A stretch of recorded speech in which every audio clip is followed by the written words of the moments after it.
Hello friends, welcome to my channel. In this video, we will discuss daily class question. In this course, we will provide you daily 10 multiple choice question and one descriptive question. If the subject is based on the UPSC mains related, then we discuss only one descriptive question. Otherwise, we discuss 10 multiple choice question and one descriptive question. Topic of this question is based on the UPSC CSE GS course syllabus. By joining this channel, you can complete your whole UPSC syllabus in the form of MCQ and descriptive question within 11 months. You can join this course at any time and your syllabus will be completed within 11 months. First, you learn this topic in theoretical manner and then after watch this video, so it will be benefited to you. So let's start today's subject. Today's subject is international relations. What is the question? The question is the time has come for India and Japan to build a strong contemporary relationship, one involving global and strategic partnership that will have a great significance for Asia and the world. as a whole. Comment. इसमें भारत और Japan के संबंध के बारे में पूछा गया है कि भारत और जापान के जो संबंध है वो समकालीन में कैसे मजबूत है और ये पूरे एशिया और वर्ल्ड के लिए कैसे क्या महत्व रखते हैं। तो इसका आंसर हम डिस्कस करते हैं। Japan and India have shared a long enduring strategic and economic partnership which got further elevated to a special strategic and global partnership in 2014. 2014 में special strategic and global partnership पे sign हुआ जहां से भारत और Japan के रिश्ते और मजबूत होने लगे। Ever since Japan's Suzuki Motor Corporation investing in India in early 90s, 1980 के आसपास जापान का जो सुजुकी था, सुजुकी मोटर, उन्होंने भारत में इन्वेस्ट करना प्रारंभ किया। Which transform the automobile sector. Ties between the two countries have grown from strength to standard. 1980 में जो ऑटोमोबाइल सेक्टर के अंतर्गत जापान की सुजुकी मोटर ने भारत में इन्वेस्ट किया, इससे ऑटोमोबाइल सेक्टर को बूस्ट मिला। Why do India and Japan need to build a strong contemporary relation. Bharat और जापान को समकालीन विश्व में मजबूत संबंध क्यों बनाने चाहिए? तो क्या क्या इसके रीजन हो सकते हैं? Complementary. Japan sees India as the key expanding Japan security options beyond its current US centric framework, while India view Japan as central to the success of India's look east policy. Bharat की जो पूर्व की ओर देखो नीति है, जो look east policy, उसमें Japan एक महत्वपूर्ण भूमिका निभाता है। इसलिए भारत के लिए बहुत महत्वपूर्ण है। Dissimilarities. The two countries' dissimilarity actually create a opportunity to generate strong synergies through the economic collaboration. Japan has a solid heavy manufacturing base, while India boasts service-led growth. India is a leader in software and Japan is a leader in hardware. Bharat के पास software ताकत है और Japan hardware manufacturing करता है। India has the world largest youthful population. Bharat में विश्व की सबसे युवा आबादी है। And Japan is ageing more rapidly than any other major developed country. Japan में वृद्ध लोगों की संख्या लगातार बढ़ती जा रही है और भारत में युवा जो लोग हैं उनकी संख्या बहुत ज्यादा है। तो दोनों में एक तरह से बैलेंस स्थापित हो सकता है। Whereas Japan has financially and technically power, India has a human capital and huge market. Japan के मार्केट में फाइनेंशियल और टेक्नोलॉजिकल बहुत ज़्यादा एडवांसमेंट हो चुका है। इंडिया में क्या ह्यूमन कैपिटल है और ह्यूज मार्केट है, तो ये एक दूसरे के कॉम्प्लीमेंट हो सकते हैं। नेक्स्ट, इकोनॉमी के बारे में जानते हैं। Japan and India are both geared the same goal, reviving laggard growth, yet they need to each other support from the success. Whereas Tokyo sees New Delhi as important to its own economic revival strategy, India looks at Japan as a critical source of capital and commercial technology and key partner to help upgrade its infrastructure and manufacturing base. Bharat और India और Japan की economy, वैसे इसका जो bilateral trade है वो काफ़ी कम है as compare to the China. China और जापान का जो बायलेटरल ट्रेड है वो बहुत ज़्यादा है। भारत और जापान का बायलेटरल ट्रेड काफ़ी कम है। China factor. The China factor, Japan clearly has an interest in stronger, more economical, robust India. Just as Japan assisted China's economic rise through the large-scale aid, invest, investment and technology transfer for over 3 decades, a role best obscured by the recent flare of the dispute. It is ready. It is ready to help India become an economic powerhouse on par with China. ये China के साथ China factor भी काफी महत्वपूर्ण भूमिका निभाता है भारत और जापान के रिश्तों में। चाइना को काउंटर करने के लिए भारत, जापान, ऑस्ट्रेलिया और यूएसए ने मिलकर क्वाड का निर्माण किया है। क्वाड्रिलेटरल डायलॉग, इसमें 4 नेशन से जो मैंने बताया था, यूएसए, ऑस्ट्रेलिया, जापान और इंडिया, ये चाइना को काउंटर करने के लिए ये ग्रुप बना है।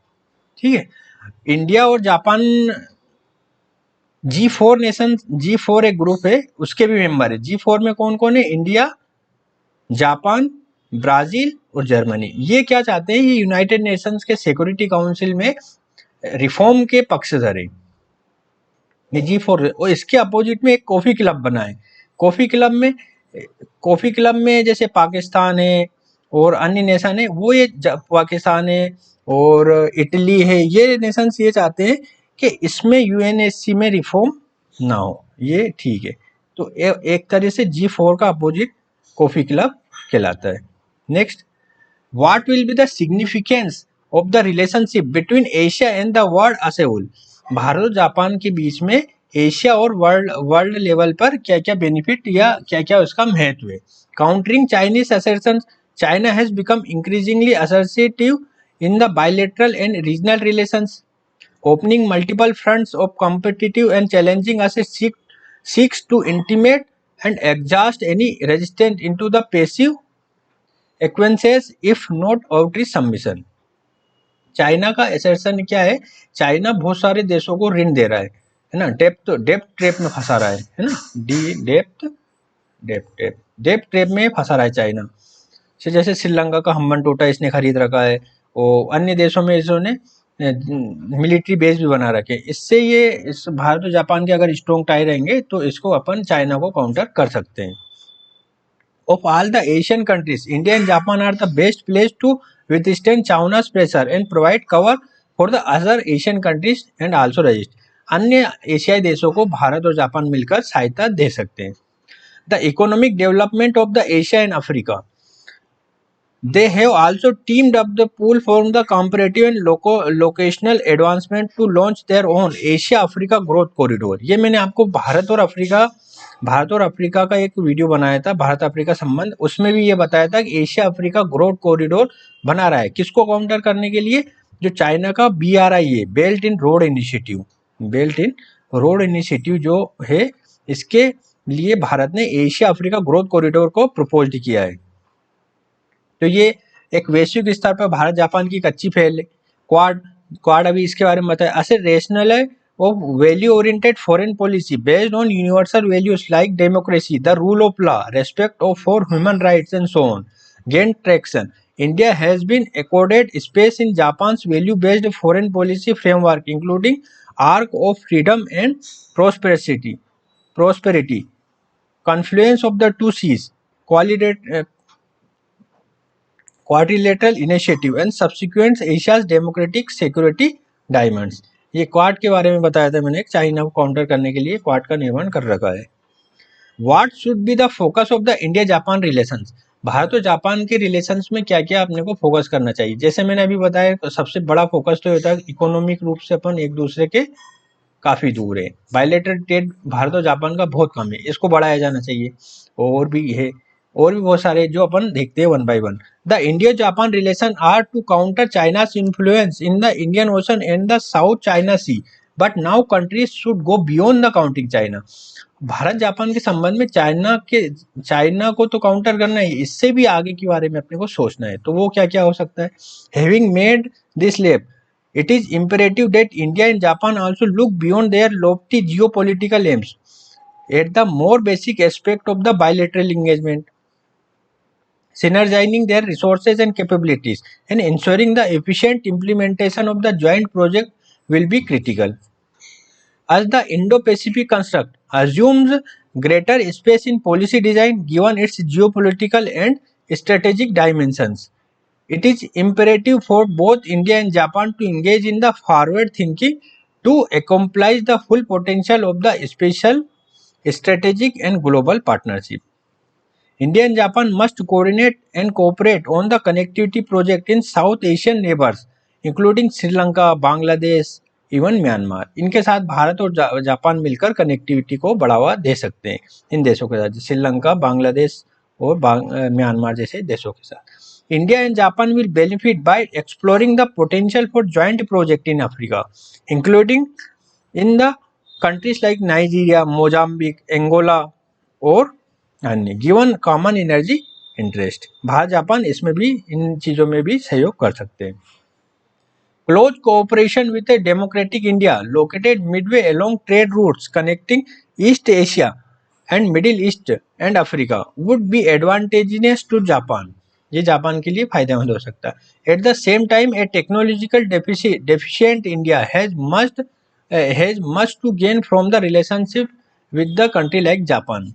जापान के साथ भारत और जापान के साथ भारत के संबंध मजबूत हो सकते हैं क्योंकि जापान हार्डवेयर पावर है और भारत सॉफ्टवेयर पावर है. हार्डवेयर प्लस सॉफ्टवेयर मिलकर एक अच्छा, हार्डवेयर और सॉफ्टवेयर मिलकर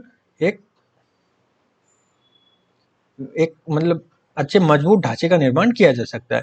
for securing the global commons and realising the stable Indo Pacific, India and Japan have both to work individually, bilaterally and at a regional level in order to guarantee a rule-based order in accordance with the international law. Bharat और Japan एक अच्छे संबंधों को स्थापित करके Indo Pacific जो क्षेत्र होता है, हिंद प्रशांत क्षेत्र में अपना प्रभुत्व बढ़ा सकते हैं और शांति स्थापित कर सकते हैं.